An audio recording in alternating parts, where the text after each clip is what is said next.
Hey guys, welcome to Devbhoomi Career Point. आशा करता हूँ आप सभी लोग स्वस्थ होंगे, काफ़ी अच्छी आपकी स्टडी चल रही होगी। तो देखिए, परीक्षा वाणी महाकुंभ का आज है भाग 31। देखिए, हमारा उत्तराखंड का आर्ट एंड कल्चर चल रहा था और परीक्षा वाणी महाकुंभ में हमने पहले सेशन में देखा था उत्तराखंड राज्य की चित्रकला और लोक चित्रों को हमने अच्छे से समझा था। आज का टॉपिक उत्तराखंड के आर्ट एंड कल्चर के लिहाज से वेरी इंपॉर्टेंट टॉपिक होने वाला है, क्योंकि आज हम देखने वाले हैं उत्तराखंड के जो लोक गीत हैं और लोक नृत्य हैं। उसके साथ साथ हम लोक वाद्य यंत्रों को भी इस टॉपिक के अंतर्गत देखेंगे।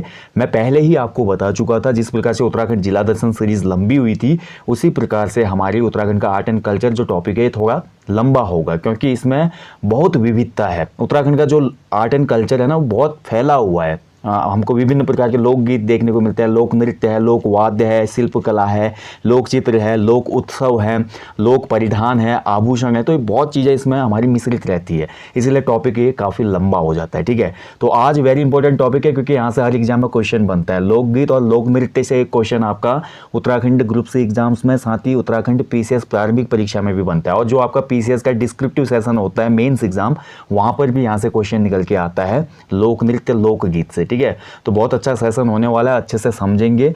चलिए सेशन को शुरू करते हैं। एक बार फिर से आपका हार्दिक स्वागत है परीक्षा वाणी महाकुंभ में। एक ऐसा महाकुंभ जिसके ज्ञान से सराबोर होकर आप निश्चित ही एग्जाम में सफलता पाएंगे।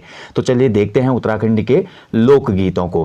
तो उत्तराखंड के लोकगीतों को हम अलग अलग भागों में बांट सकते हैं। उत्तराखंड में बहुत से लोकगीत हमको देखने को मिलते हैं। ठीक है, तो परीक्षा वाणी का ही रिविजन चल रहा है, तो परीक्षा वाणी के चैप्टर को ही मैंने लिया है। वैसे टॉपिक में अपने हिसाब से बताता तो कुछ इसमें विविधता आपको देखने को मिलती, लेकिन हम केवल परीक्षा वाणी का रिविजन कर रहे हैं पॉइंट टू पॉइंट। तो सबसे पहले देखिए, हमारे राज्य में प्रचलित है प्रेम या प्रणय गीत। यानी कि प्रेम या प्रणय गीत ऐसे गीतों से संबंध है, मतलब जहां पर हमारा प्यार वगैरह ऐसे गीतों में हमको देखने को मिलता है। यानी कि जो हम बॉलीवुड के लव सॉन्ग सुनते हैं ना, वही लव सॉन्ग हैं ये हमारे प्रेम या प्रणय गीत। तो इनमें हमारे बहुत से गीतों को इन्वॉल्व किया जाता है। जैसे कि हमारे प्रेम गीत या प्रणय गीत में कौन कौन से गीत आते हैं? हमारे चौफला, झुमेलो, छोपती, छपेली, बाजूबंद, लामड़, छुड़ा, ये सभी हमारे दाम्पत्य जीवन के प्रेम संबंधी गीत हैं। यहाँ से लास्ट टाइम क्वेश्चन बना था, आई थिंक लामड़ किस प्रकार का गीत है, बना था ना क्वेश्चन एक, या क्वेश्चन आई थिंक ऐसे बना था कि इनमें से कौन सा प्रणय गीत है। तो प्रणय गीत इनमें से, उसमें आंसर जो था वो सही था लामड़। लास्ट किसी एग्जाम में पूछा गया था क्वेश्चन। ठीक है, इसके बाद देखिए, प्रेम या प्रणय गीत के अंतर्गत ही हम देखते हैं जो कि भगवानों को समर्पित हमारे प्रेम गीत होते हैं। जैसे कि कृष्ण संबंधी, रुक्मणी हरण संबंधी, कृष्ण कोकिला, चंद्रावणी हरण, ये सभी हमारी पौराणिक लोक गाथाएं हैं जिनमें कहीं ना कहीं प्रेम का जिक्र किया जाता है। इसके बाद हमारे राज्य में प्रचलित कुछ और अन्य महत्वपूर्ण प्रेम गाथाएं हैं जो कि बहुत ही ज़्यादा पॉपुलर हैं, जिनमें सबसे पहला नाम आता है राजूला मालुसाही की, जो हमारी लव स्टोरी थी। इस पर मैंने एक सेपरेट वीडियो भी दिया है, आप प्लेलिस्ट में चेक कर सकते हैं। हमारा अमेजिंग फैक्ट वाला जो प्लेलिस्ट है हमारे चैनल का, वहाँ पे आप देख पाएंगे इसको। राजूला मालुसाही की प्रेम गाथा देखिएगा किस प्रकार से उसमें मालुसाही जो है राजूला को पाने के लिए बहुत ज़्यादा प्रयत्न करता है। ठीक है, लाइक रोमियो जूलियट जो हम पढ़ते हैं हमारे लिटरेचर में इंग्लिश के, उसी से रिलेट करता है कहीं ना कहीं है। इसके अलावा देखिए जीतू बगड़वाल। ठीक है, जीतू बगड़वाल वैसे प्रणय गाथा न होकर एक यहाँ पर आंचलियों से संबंधित गाथा है। यहाँ पर परीक्षा वाणी में इसको हालांकि इंक्लूड किया गया है, बहुत लोगों को डाउट भी होता है, लेकिन जीतू बगड़वाल को हम प्रेम गाथा नहीं बोलेंगे। ठीक है, जीतू जो बगड़वाल है इसको हम लोक गाथा में रख सकते हैं, ऐतिहासिक लोक गाथा है ये। जीतू बगड़वाल यात्रा पे जाता है वनों की और आंचलियों के द्वारा उसका हरण हो जाता है, कुछ इस प्रकार से ये लोक गाथा है। देखिए, मेरे पास समय की काफ़ी कमी रहती है, अन्यथा मैं अभी तक उत्तराखंड की जो लोक गाथा है ना, इस पर एक सीरीज जल्दी ही शुरू करने की सोच रहा था। अगर टाइम मिला तो जल्दी आप लोगों के लिए ये सेवा भी की जाएगी। उत्तराखंड की जितनी भी हमारी लोक गाथाएं हैं, वो धार्मिक लोक गाथा हो, प्रेम लोक गाथा हो, या हमारे जितने भी वीर पुरुष हैं उनकी वीर गाथाएं हैं, उनको मैं जल्दी ही प्रेजेंट करूँगा आपको। ठीक है, इसके अलावा देखिए, हमारे अगला जो है फ्यूली और जसी की प्रेम गाथा, सरू कुमैन, कुसुमा कोलिंग। ठीक है, और इसके अलावा हमारा गंगनाथ, ये गंगनाथ नहीं होना चाहिए, गंगनाथ, ये भी हमारी दोस्तों एक प्रणय गाथा है। ठीक है, ध्यान रखेंगे, वेरी इंपॉर्टेंट। इसके अलावा देखिए अर्जुन वासुदत्ता, ये सभी हमारी ऐतिहासिक या लौकिक लोक गाथा हैं, पवांगे भी इनको हम कहते हैं। ठीक है, अब कुछ लोक गाथाओं में इनमें क्या है, प्रेम का जिक्र हुआ है, कुछ हमारी ऐतिहासिक भी है। सभी में हम ये नहीं बोल सकते कि प्रणय गाथा हैं, जैसे जीतू बगड़वाल वाले के संदर्भ में मैंने आपको बोला। राजूला मालुसाही जो है ये प्योर यहाँ पे लव स्टोरी है और सबसे फेमस प्रेम गाथा है। इसके अलावा फ्यूली जसी वाली जो है हमारी, ये भी हमारी बहुत फेमस एक प्रेम गाथा है। ठीक है, और कुसुमा कोलिंग भी हमारी एक फेमस प्रेम गाथा है। तो ये हमारे कुछ महत्वपूर्ण पौवाड़े हैं। देखिए उत्तराखंड में जो हमारे लोक गाथाएं होती है ना, लोक गाथाओं को क्या बोला जाता है स्थानीय भाषा में? पौवाड़े। ठीक है, ये भी आप ध्यान रखेंगे, वेरी इंपॉर्टेंट है। इसके अलावा हमारे कुछ ऋतु गीत होते हैं। देखिए ऋतु गीत जैसा कि आप समझ रहे हैं, पहला हमने क्या देखा? प्रणय गीत। प्रेम या प्रणय गीत के इतने हमारे यहाँ पे प्रकार थे जो हमने देख लिए। ठीक है, इसके बाद हमारे दूसरे नंबर का जो गीत है उत्तराखंड में प्रचलित, वो है ऋतु गीत। अब नाम से ही पता चला ऋतु। ठीक है, ऋतु जब जो जैसे जैसे ऋतु आएंगे उसी के हिसाब से यहाँ पे वो सॉन्ग डिज़ाइन किए गए, उनके लिरिक्स जो होंगे ऋतुओं पर बेस्ड होंगे। उत्तराखंड में देखिए मेनली देखा जाए तो 4 ऋतुएं आती हैं, जिसमें सबसे पहले हम बात करते हैं, जनवरी से मैं लेता हूँ, तो सबसे पहले होते हैं शीत ऋतु। शीत ऋतु को स्थानीय भाषा में क्या बोला जाता है? ह्यूंद। ठीक है, इसके बाद हमारी आ जाती है बसंत ऋतु। ठीक है, बसंत ऋतु। तो बसंत ऋतु के भी बहुत से गीत प्रचलित हैं, आपने देखा होगा। ठीक है, बसंत ऋतु को स्थानीय भाषा में पौलानी कहा जाता है। ये भी वेरी इंपॉर्टेंट पॉइंट है। बसंत ऋतु को स्थानीय भाषा में पौलानी कहा जाता है। पौलानी का मतलब होता है क्योंकि कोपल फूटते हैं ना पेड़ों पे कोपलें आने लगती हैं, इसलिए इसको पौलानी का टाइम भी कहा जाता है। इसके बाद उत्तराखंड में अगली जो प्रचलित ऋतु है वो है ग्रीष्म ऋतु। ठीक है, बसंत के बाद आती है ग्रीष्म ऋतु, जिसको हम जानते हैं रूड़ी के नाम से भी। ठीक है, रूड़ी भी कहा जाता है ग्रीष्म ऋतु को, रूड़ी या खरसाव भी बोलते हैं उत्तराखंड में ग्रीष्म ऋतु को। इसके बाद जो हमारी आती है वर्षा ऋतु। तो ये 4 मुख्य ऋतुएं हैं उत्तराखंड राज्य की। वर्षा ऋतु मतलब जिसको हम जानते हैं चौमासा के नाम से, वर्षा ऋतु को चौमासा या बस्क्याल भी कहा जाता है उत्तराखंड में। क्या कहा जाता है? चौमासा या बस्क्याल। ठीक है, वेरी इंपॉर्टेंट है, यहाँ से भी क्वेश्चन बनते हैं। तो इन ऋतुओं के आधार पर ही जो गीत गाए जाते हैं उनको ऋतु गीत कहा जाता है। इनमें जो फेमस गीत हैं वो है देखिए होली के गीत, बासंती गीत, चैती गीत, क्योंकि चैत के महीने में गाए जाते हैं। जैसे चैत के महीने में हम देखते हैं ना, एक सॉन्ग आता है कई बार फूलदेई के पर्व पे, अभी हम डिस्कस करेंगे जब नृत्य वाले में पहुंचेंगे, तो वो हम सब किस में इंक्लूड करेंगे? हमारे ऋतु गीत में। इसके अलावा देखिए चौमासा, यानी कि वर्षा ऋतु में जो गीत गाए जाएंगे उनको चौमासा कहा जाता है। 12 मासा, ऐसे गीत जो 12 महीने गाए जाते हैं उनको 12 मासा। खुदेड़ जो गीत है देखिए वो भी ऋतु गीत है। खुदेड़ गीत जो है ये ऋतु गीत है। ठीक है, विरह प्रधान गीत होता है, जब लड़की को अपने मायके की बहुत ज़्यादा याद आने लगती है तब वो खुदेड़ गीत गाती है। फूलदेई, जैसा कि मैं आपको बता चुका हूँ, उत्तराखंड में जो हमारा चैत्र संक्रांति होती है उस पर देहरी पर फूल लाते हैं बच्चे और डाल देते हैं, उस समय फूलदेई गीत गाए जाते हैं। इसके अलावा झुमेलो गीत, माघ गीत, श्रावण गीत, लाली, लाली भी वेरी इंपॉर्टेंट है। ये सभी हमारे क्या हैं? ऋतु गीत हैं। ठीक है, वेरी इंपॉर्टेंट, इनको आप याद रखेंगे। इनमें से जो मेन इंपॉर्टेंट गीत हैं वो आप नोट कर लें। ऋतु गीत में जो मेन इंपॉर्टेंट गीत हैं वो है चैती, चौमासा, 12 मासा, खुदेड़, झुमेलो, इसके अलावा हमारा लाली और श्रावण गीत। ये सभी हमारे किस में आते हैं? ऋतु गीत में। इसके बाद जो अगला प्रकार है गीत का, लोक गीत का, वो है नृत्य गीत। नृत्य गीत का मतलब आप सिंपली समझ लीजिए ऐसे गीत जिनको गाए जाने के साथ साथ जिनमें डांस किया जाता है।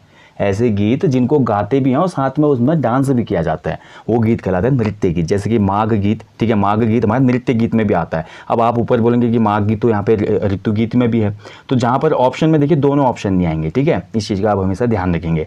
तो माघ गीत बेसिकली तो है हमारा ऋतु गीत, क्योंकि माघ का महीना आ रहा है। महीना जहाँ पे आ रहा है वो क्या कहीं ना कहीं एक ऋतु को संबोधित कर रहा है, एक समय को, टाइम पीरियड को यहाँ पर क्या कर रहा है? शो कर रहा है। तो माघ गीत बेसिकली क्या है? ऋतु गीत। लेकिन माघ गीत में नृत्य भी किया जा सकता है, इसलिए नृत्य गीत हो जाता है। तांदी हो गया, तांदी जो नृत्य भी होता है, अभी हम नृत्य वाले में पढ़ेंगे, तो तांदी गीत एक नृत्य गीत है। और इसके अलावा हमारा जो अगला आ जाता है वो है चाचार, चौफला, चौफला बहुत फेमस है, छोपती गीत, थड़िया गीत, झोड़ा और बैर गीत, ये सभी हमारे नृत्य गीत है। अभी हम इसी प्रकार के गीतों का नृत्य में भी देखेंगे। जो लोक नृत्य है ना उत्तराखंड के, वो इन्हीं नामों पर आधारित हैं, क्योंकि इनको गाया भी जाता है और उन पर नाचा भी जाता है। ठीक है, चलिए बढ़ते हैं अगले गीतों की तरफ। अगला जो गीत है हमारा, अगला गीत आ जाता है हमारा मंगल या संस्कार गीत। अब जैसे कि मांगल, मांगल बोलेंगे इसको, मंगल नहीं, मांगल या संस्कार गीत। मांगल गीत देखिए हमारे उत्तराखंड राज्य में बहुत तरह तरह के क्या होते हैं? मांगलिक कार्य को होते हैं। जैसे कि बच्चे का जन्म उत्सव है, नामकरण जिसको बोलते हैं।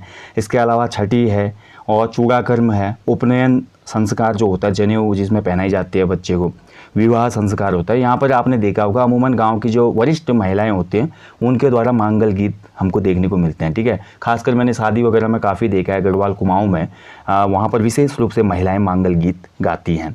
इसके बाद हमारा अगला प्रकार आता है धार्मिक गीत। अब धार्मिक गीत ऐसे गीत जो हमारे धर्म से रिलेट करते हैं, जैसे कि कृष्ण या पांडव संबंधी जो पौराणिक लोक गाथाएँ होते हैं। धार्मिक गीतों में देखा जाए तो हमारा स्पेशली जागर गीत जो है वो आ जाते हैं। जागर गीत पौराणिक गाथाएं होती हैं, जैसे कि हमारे अभी हमने बात की कृष्ण और पांडव संबंधी, पांडव की जो भी जीवन लीला रही थी उन पे आधारित एक गीत होते हैं। इसके अलावा स्थानीय जो देवी देवता होते हैं, जैसे कि उत्तराखंड राज्य में गोलू देवता काफ़ी ज़्यादा हमारे मान्यता है उनकी। उसके अलावा हमारे जो दूसरे देवता हैं गंगनाथ देवता जी, जिनको न्याय का देवता भी कहा जाता है, और गोरिल देवता हो गए, ये सभी हमारे क्या है, इनसे संबंधित जो गीत गाए जाते हैं उनको धार्मिक गीतों में रखा जाता है। इसके अलावा हमारे तंत्र मंत्र गीत, जादू टोना गीत, यक्ष नाग गीत जो होते हैं ये सभी हमारे धार्मिक गीतों में आते हैं। ठीक है, इसके बाद हमारे देखिए लौकिक लोक गाथाएं।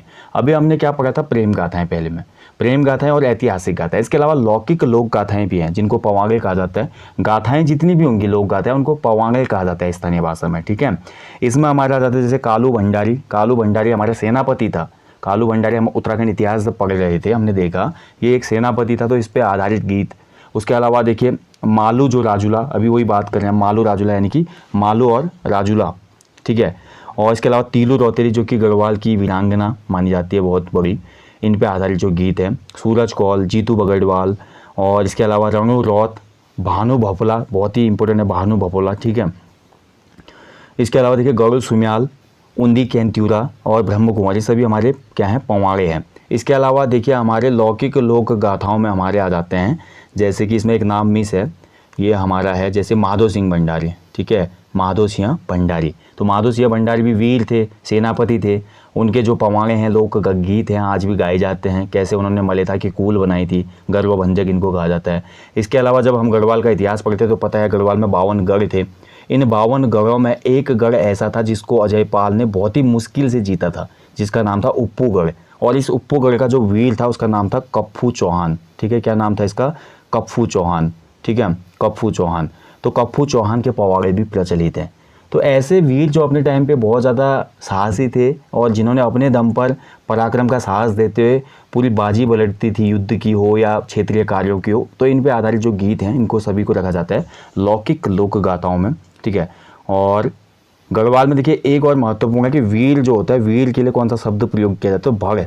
जैसे भग भंडारी माधो सिंह आप पढ़ते हैं, वीर पुरुष के लिए भग शब्द यूज किया जाता है। ठीक है, इसके बाद देखिए अगला जो गीत का प्रकार है वो है जाति विशेष के गीत। जाति विशेष के गीत में हमारे राज्य में जातियाँ जैसे बगजी जाति है, वद्दी जाति है, नाथ जोगी जो होते हैं या औजी जो होते हैं। ठीक है, तो इनके जो कुलाचार या विरुदावली गीत होते हैं इनको जाति विशेष गीत कहा जाता है। इसके अलावा देशभक्तिपूर्ण गीत और मनोरंजनात्मक गीत ये भी काफ़ी ज़्यादा प्रचलित हैं उत्तराखंड में। मनोरंजनात्मक गीत में भांटा सांटा आ जाता है, लोरी आ जाता है जो बच्चे को सुनाने के लिए सुलाने के लिए सुनाया जाता है। ठीक है, भांटा सांटा एक प्रकार का व्यंग्य गीत होता है अभी। ठीक है, जैसे कि मैं यहाँ से गा रहा हूँ, आप भी उसका रिप्लाई कर रहे हैं और एक कॉमेडी टाइप की हो जा रही है, दैट इज़ कॉल्ड भांटा सांटा सॉन्ग। और हास्य व्यंग्य ऐसे ही जो मैंने बोला अभी, कॉमेडी टाइप गीत जिनको गाने के बाद हंसी प्रकट होती है, ये सभी मनोरंजनात्मक गीत में आते हैं। देशभक्तिपूर्ण गीत में हम उनको भी रख सकते हैं, जैसे माधो सिंह भंडारी के जो लोक गीत हैं, क्योंकि देशभक्ति उन्होंने जिस राज्य में थे उनका प्रतिनिधित्व करते हुए सेना का वहाँ पे जीत हासिल की थी, तो ये सभी देशभक्ति गीतों में भी हम इनको रख सकते हैं। ठीक है, तो ये हो गए उत्तराखंड राज्य के प्रमुख जो लोकगीत हैं। चलिए अब इनमें से कुछ प्रमुख जो लोकगीत हैं उनको डिस्कस करेंगे जिनके एग्जाम में आने की पॉसिबिलिटी ज़्यादा होती है। तो इसमें सबसे पहले आ जाता है झुमेलो गीत। देखिए, अब झुमेलो गीत की हम बात करते हैं तो गढ़वाल क्षेत्र में गाए जाने वाले झुमेलो गीत वेदना और प्रेम के प्रतीक हैं। वेदना और प्रेम के प्रतीक है। वेदना का मतलब पीड़ा और प्रेम मतलब प्यार। ठीक है, इन गीतों में नारी हृदय की वेदना के साथ ही उसके रूप सौंदर्य का भी वर्णन मिलता है। और आजकल एग्जामिनर ऐसे ही क्वेश्चन पिक कर रहा है, सीधे क्वेश्चन पिक हो जाएगा, इनमें से किस गीत में नारी हृदय की वेदना के साथ उसके सौंदर्य का भी वर्णन मिलता है। ऑप्शन आ जाएगा झुमेलो, बसंती, होरी, बाजूबंद। तो आपको पता होना चाहिए ये विशेषता है झुमेलो गीत की। ठीक है, और जो झुमेलो गीत होते हैं वो हमारे बसंत पंचमी से विषुवत संक्रांति तक गाए जाते हैं। अब ये भी एक क्वेश्चन बन सकता है, निम्न में से कौन सा गीत बसंत पंचमी से विषुवत संक्रांति तक गाया जाता है, तो आपका आंसर होगा झुमेलो गीत। ठीक है, तो यही तो कुछ पॉइंट होते हैं जिनको आपने नोटिस करना होता है और यहीं से एग्जाम में क्वेश्चन बनते हैं। बाकी तो ये सबको पता है झुमेलो गीत उत्तराखंड का है, लेकिन ये किस पे आधारित है ये बड़ी बात है, ये आपको पता होना चाहिए। अगला जो गीत है बसंती गीत। देखिए, अब बसंती गीत ये भी हमारे गढ़वाल क्षेत्र में बसंत के आगमन पर किशोरियाँ फ्यूली के फूलों को एकत्रित करके प्रातः काल पे घर घर जाकर देहली पर पूजा करती है। यानी कि जो हमने आपको पहले ही बताया, बसंत ऋतु के आगमन में उत्तराखंड में एक त्यौहार मनाया जाता है जिसको हम जानते हैं फूलदेई के नाम से, ठीक है। और फूलदेवी में ही हमारा बसंती गीत गाए जाते हैं। अगर बसंती गीत में मैं बात करूं, फूलदेई के टाइम पे एक बहुत ही फेमस इसमें गीत है जिसको आपने भी सुना होगा, पांडवास का ये गीत है और बहुत ज़्यादा फेमस भी हुआ था, ठीक है।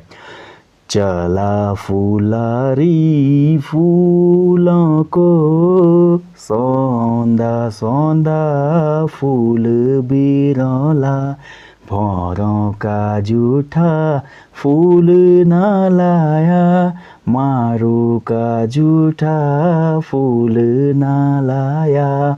मेरे को लिरिक्स उतने अच्छे से याद नहीं है, बट ये जो गीत है ये हमारा फूलदेवी जो फूलदेवी पर्व है उसको डेडिकेट है। यहाँ पे बच्चे फूल तोड़ने जाते हैं और बड़े ही प्यार से जंगल से फूल लाकर घरों की देहरियों पर डाला जाता है। पांडवास ने ये गीत इसलिए प्रेजेंट किया था क्योंकि गाँव में जो पलायन हो रहा है ना, उस पलायन के कारण घरों की देहरियाँ बंद हैं, बच्चे लालायित हैं, अब हम किस घर के दरवाजे पे फूल डालें, इसीलिए ये मार्मिक गीत बनाया गया था फूलदेई पे। इसमें ये बोला जा रहा है कि चला फुलारी फूलों को, मतलब फूल लेने गए, वहाँ पे आप भौरों के जो जूठे फूल है उनको ना लाएं, साफ और स्वच्छ फूलों को लाएं और घरों की देहरियों पर अर्पित करें, ठीक है। जितना मैं समझ पा रहा हूँ उतनी आपको बातें यहाँ पे बता रहा हूँ। तो ये फूलदेई का गीत है जिसको बासंती गीत भी हम कह सकते हैं। तो वेरी इंपॉर्टेंट पॉइंट है, बासंती गीत खासकर कब मनाया जाता है, कब गाया जाता है, ये हमारा बसंत ऋतु के दौरान या बसंत आगमन में जो फूलदेई त्यौहार है उस समय गाया जाता है। इसके बाद जो अगला गीत है होली गीत। तो होली गीत देखिए, बसंत मौसम में ही होली के दिन ये गीत गाया जाता है, ठीक है। बसंत मौसम में ही होली आती है और इस गीत के दौरान लोग शंख ढोलक और दमाऊ बजाते हुए गाँव जाते हैं और होली गाते हैं। इसमें जो होली होते हैं, मेनली जो होली के लाइन होते हैं, लिरिक्स होते हैं, उन्हीं को यहाँ पे गाया जाता है, ठीक है। जैसे कि एक गीत है, जल कैसे भरूं यमुना गहरी, ठीक है, जल कैसे भरूं यमुना गहरी। होली आपने देखा होगा, जो पारंपरिक होली होती है बहुत अच्छी होली होती है, तो उसमें इस प्रकार के गीत गाए जाते हैं। अगला जो गीत है हमारा बाजूबंद नृत्य गीत। तो बाजूबंद जो नृत्य गीत है ये स्पेशली रवाई जौनपुर के क्षेत्र में गाया जाता है और यह एक प्रणय संवाद नृत्य गीत है। प्रणय मतलब फिर से वही बात आ गई, प्रेम गीत। क्वेश्चन बन सकता है कि बाजूबंद जो गीत है किस प्रकार का गीत है, ये एक प्रणय गीत है, ठीक है। इसे जंगल में बांज, बुरांस, काफल, चीड़ और देवदार के पेड़ों के नीचे गाया जाता है बैठ के, और इसको टूड़ा नृत्य गीत भी कहा जाता है, ठीक है। टूड़ा नहीं होगा, दूड़ा होगा, दूड़ा, इसको दूड़ा नृत्य गीत भी कहा जाता है, ठीक है, ये भी नोट कर लें आप। चलिए अगला जो गीत है खुदेड़ी गीत। तो खुदेड़ी गीत बहुत ज़्यादा प्रचलित है उत्तराखंड में आज भी। खुदेड़ी गीत पे बहुत सी एल्बम में आपने देखी होंगी, कुमाऊनी गढ़वाली। तो आप सभी को पता है गढ़वाल कुमाऊं में जो लड़कियां थीं इनका विवाह पहले बचपन में ही हो जाता था और ससुराल में उनके घर के सारे कार्य करने पड़ते थे और मायके की याद में वो खुदेड़ी गीत गाती थी, ठीक है। इसका एक एग्जाम्पल है, देखिए गढ़वाल क्षेत्र का जो गीत बहुत फेमस है खुदेड़ी गीत में, वो है जैसे आपका पहला गीत गढ़वाल का जो खुदेड़ी गीत की याद दिलाता है, उसमें ये है, घुघुती घुरैन लागी मेरो मैत की, बोड़ी बोड़ी आ गई ऋतु चैत की। मतलब चैत्र का महीना आ गया और घुघुती घुरा रही है, मतलब घुघुती की साउंड आ रही है, जिसके कारण क्या हो रहा है, महिला को मायके की और ज़्यादा याद आ रही है, ठीक है। तो यही इन लाइनों में बोला जा रहा है। और दूसरा अगर कुमाऊं क्षेत्र की मैं बात करूँ तो कुमाऊं का भी एक बहुत फेमस सॉन्ग है इस संदर्भ में, जो है जंदिया बोजू छाना बिलोरी लागला बिलोरी को घाम। यानी कि इसमें एक बोला जा रहा है, बागेश्वर में एक प्लेस है छाना बिलोरी, तो वहाँ पे जो महिला है वो बोल रही है, पापा मुझे छाना बिलोरी में मत देना, मैं पर्वतीय अंचल की रहने वाली और यहाँ पे जब भी मैं काम करती हूँ तो बहुत ज़्यादा धूप लगती है। तो इस प्रकार के जो गीत होते हैं जिसमें स्त्री को मायके की याद सताती है वो कहलाते हैं खुदेड़ी गीत, ठीक है, वेरी इंपॉर्टेंट है। काफ़ी बार पूछा भी गया खुदेड़ी गीत। अगला देखिए चौफला गीत। चौफला गीत जो होता है स्त्री पुरुष के द्वारा सामूहिक रूप से गाए जाने वाला एक प्रेम मिलन गीत है। इसमें रति, हास, मुनहार, अनुय चारों भाव समाहित होते हैं। अब यहीं से क्वेश्चन पिक हो जाएगा, राज्य के किस गीत में रति, हास, मुनहार और अनुय ये चारों भाव देखने को मिलते हैं? तो ये हमारा चौफला गीत है, तभी तो इसको चौ कहा। चौ मतलब चार, चौफला, ठीक है, चार प्रकार यानी कि चार वो प्रकार कौन कौन से हैं, रति, हास, मुनहार और अनुनय, ठीक है। तो ये हमको देखने को मिलता है चौफला गीत में, वेरी इंपॉर्टेंट है ये भी। चौफुला गीत जो होता है नृत्य प्रधान गीत होता है, ठीक है। चलिए अगला गीत है हमारा कुलाचार या विरुदावली गीत। अभी हमने पढ़ा जाति विशेष के गीत जो हैं बागजी, बद्यों, नाथ जोगियों, औजियों के जो गीत होते हैं वो कहलाते हैं कुलाचार या विरुदावली गीत, ठीक है। और ये जो भी गीत होते हैं ये लोग अपने जो ब्राह्मण क्षत्रिय यजमान होते हैं उनके घर पे मांगलिक अवसर पर जाकर गाते हैं। यानी कि जो हमारे औजी बद्दी जाति के लोग होंगे ना, उनको पता है गांव में कोई फंक्शन हो रहा है किसी ब्राह्मण के घर में, क्षत्रिय के घर में, तो वहाँ पे वो जाते हैं और इन गीतों को गाते हैं। और इन गीतों में क्या करते हैं औजी और बद्दी लोग अपने यजमान यानी कि जिसके घर पे वो फंक्शन हो रहा है उनकी जाति वंश का गुणगान करते हैं। किस प्रकार के उनके जाति वंशज पूर्व में उनके लिए दान धर्म इत्यादि चीज़ें करते थे, फिर उसके बदले में काफ़ी चीज़ें दी भी जाती है इसमें, ठीक है। आज भी बहुत से अंचलों में, पर्वतीय क्षेत्रों में ये प्रथा प्रचलित है। जैसे कि मैंने खुद देखा है कि कुमाऊं अंचल में ऐसा होता है कि जब भी धान की फसल होती है तो धान की फसल के बाद हमारे इस प्रकार की जाति विशेष के लोग आते हैं हमारे घरों पर और कुछ गीत गाकर हमसे धान वगैरह प्राप्त करते हैं, ठीक है। वो कल्चर का हिस्सा है हमारा और बहुत महत्वपूर्ण है। अगला देखिए चैती पसारा गीत। तो चैती पसारा गीत यानी कि चैत के महीने में, नाम से पता चला चैत का महीना कि मार्च जो होता है हमारा, February, mid February to mid March, ठीक है, mid February to mid March, ये कहलाता है हमारा चैत का महीना। तो चैत के महीने में औजी और बद्दी जाति के लोग अपनी स्त्रियों के साथ यजमान के वहाँ जाके विभिन्न प्रकार के गीत गाते हैं और इनकी स्त्रियाँ नृत्य करते हैं। सेम लाइक वो कुलाचार या विरुदावली गीत जो है उसी के हिसाब से। देखिए इसके बदले में वो रुपये, अन्न आदि प्राप्त करते हैं। देखिए अन्न यहाँ पे बोला गया ना, तो मैं खुद बोल रहा हूँ, मैंने देखा है कि धान वगैरह देने की रस्म जो होती है बहुत से अंचलों में प्रचलित है। नेक्स्ट जो गीत आता है चौमासा गीत। तो चौमासा वर्षा ऋतु को कहा जाता है उत्तराखंड के अंचल में, और वर्षा ऋतु को बस्क्याल भी कहा जाता है। तो वर्षा ऋतु में ये गीत गाए जाते हैं जिसमें अधिक वर्षा और प्रिय मिलन की आस रहती है। इन गीतों में विरह की भावना दृष्टिगोचर होती है, यानी कि विरह मतलब प्रेम पीड़ा, यानी कि चौमास ऋतु में जितनी तेज़ वर्षा होती है उतनी तेज़ पीड़ा हमारी होगी, ठीक है। वो पुरुष भी हो सकता है, महिला भी हो सकता है, अगर वो दूर दूर हैं तो उनके मन में विरह ये होगा पैदा। तो इस प्रकार के गीत कहलाते हैं चौमासा गीत। अगला जो गीत है बारहमासा। तो बारहमासा देखिए गढ़वाल क्षेत्र के विरहंगी स्त्री द्वारा गाए जाने वाले बारहमासा गीत में 12 महीनों के लक्षण, यानी कि 12 महीने होते हैं हमारे, ठीक है। उन 12 महीनों में मौसम कैसा था और वो 12 महीने कैसे गुजरे, कौन कौन से फूल उन 12 महीनों में होते हैं, किस प्रकार का प्राकृतिक सौंदर्य पर्वतीय अंचलों में उन 12 महीनों में रहता है, उसी पर आधारित वो थीम होते हैं इन गानों की, बारहमासा सॉन्ग्स की, ठीक है। अगला हमारे देखिए पट गीत। तो पट गीत वेरी इंपॉर्टेंट है। पट गीत क्या होते हैं? उपदेशात्मक गीत होते हैं। उपदेशात्मक पट गीत, उपदेशात्मक मतलब इन गीतों के माध्यम से जो सुनने वाले लोग हैं उनको उपदेश दिया जाता है, यानी कि उनको मोटिवेशन बोल सकते हैं, एक सिंपल भाषा में वो बोलूँ मोटिवेशन बोल सकते हैं, या उनको एक हम गाइडेंस देते हैं उन गानों से, ठीक है। तो ये कहलाते हैं पट गीत। अगला जो गीत है वो है चूरा गीत, ये भी वेरी इंपॉर्टेंट है। तो चूरा गीत हमारा वृद्ध भेड़ चरवाहों द्वारा युवा चरवाहों को सीख देने के लिए गाया जाता है, ये भी इंपॉर्टेंट पॉइंट है चूरा गीत। अब देखिए जो हमारे भेड़ चराते चराते बूढ़े हो चुके लोग हैं उनके पास जितना भी एक्सपीरियंस आया उस एक्सपीरियंस को वो साझा करते हैं चूरा गीत के माध्यम से आने वाली जेनरेशन को, और ये कहलाता है चूरा गीत। ये भी हमारे उपदेशात्मक गीत ही होते हैं, ठीक है। नेक्स्ट गीत है छोपती गीत। तो छोपती गीत देखिए बहुत जगह हम सुनते भी हैं, जितने भी कुमाऊं गढ़वाल के एल्बम्स आती हैं। तो छोपती गीतों में हमको संयोग श्रृंगार यानी कि पिया मिलन के ज़्यादा संवाद देखने को मिलते हैं, ठीक है। पिया मिलन प्रधान गीत होता है ये, और समूह में गाया जाता है, और गढ़वाल के रवाई जौनपुर में बहुत ज़्यादा प्रचलित है हमारा छोपती गीत। अगला है देखिए छपेली गीत। तो छपेली गीत जो हमारा मेला हो गया, विवाह हो गया आदि उत्सवों पर इस गीत को गाया जाता है। खासकर आप जो कुमाऊं क्षेत्र का विवाह देखेंगे, शादी देखेंगे वहाँ पे, तो वहाँ पे काफ़ी ज़्यादा ये छपेली गीत गाया जाता है। कुमाऊं में आपको पता है एक बहुत ही फेमस नृत्य होता है छोलिया नृत्य। तो वहाँ पे जो छोलिया आए रहते हैं तो वो लोग इस छपेली को गाते हैं, ठीक है, छपेली गीत को। इसमें देखिए ओगेगा बजाने वाला भी गाता है और अन्य व्यक्ति नाचते रहते हैं इस गीत में। अगला गीत है जागर गीत। तो जागर गीत देखिए हमारे धार्मिक लोक गाथाएँ होती है, धार्मिक पवाड़े होते हैं, और ये जो हमारे जागर गीत होते हैं ना ये आपको बहुत विभिन्न अवसरों पर देखने को मिलेंगे। और ये जागर गीत हमारे किसको डेडिकेटेड होते हैं? पांडवों को, कौरवों को, नरसिंह को, भैरवनाथ जी को, गोलू को, करननाथ, गंगनाथ, मलयनाथ, बुगा केदार, गणदेव, कालादेव, गणदेवी, ये सभी जो हमारे धार्मिक जो बोल सकते हैं ये हमारे जो पूर्वज रहे या जो भी हमारे देवता लोग हैं इनको समर्पित ये गीत होते हैं जागर गीत, ठीक है।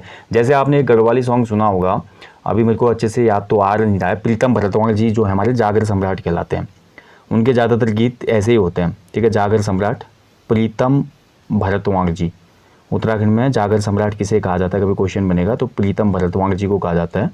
और जागर सॉन्ग एक हमारा है जो हमारा गढ़वाली सॉन्ग है, जिसमें हमारा मुंड में धरी चतरो ऐसा कुछ गीत है, मेरे को अच्छे से याद नहीं आ रहा हो, ठीक है, आपने सुना होगा, छोरी वाला जो गीत है, तो वो हमारा जागर गीत टाइप का ही एक गीत है।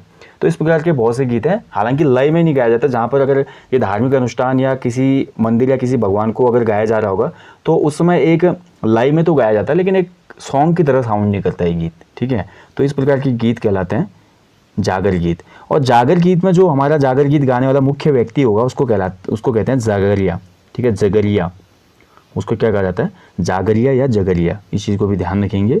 और जागर जो गीत होते हैं ना, उस समय जो जगरिया होता है वो डमरू, थाली, हुड़की या ढोल दमामा बजाता है, ठीक है, और डंगरिया को नचाता है। डंगरिया कौन होता है अब, तो डंगरिया वह व्यक्ति होता है जिस पे देवता अवतरित होता है। डंगरिया वह व्यक्ति होता है जिस पे वो देवता अवतरित होगा, जिसके लिए जागर गाए जा रहे हैं, ठीक है, तो इस चीज़ का ध्यान रखेंगे। चलिए अगला जो गीत है झोगा गीत। तो झोगा गीत बहुत ज़्यादा इंपॉर्टेंट गीत है उत्तराखंड के कल्चर के हिसाब से। कुमाऊं क्षेत्र में माघ महीने में इस गीत को गाया जाता है। यह एक नृत्य गीत होता है, ध्यान रखेंगे।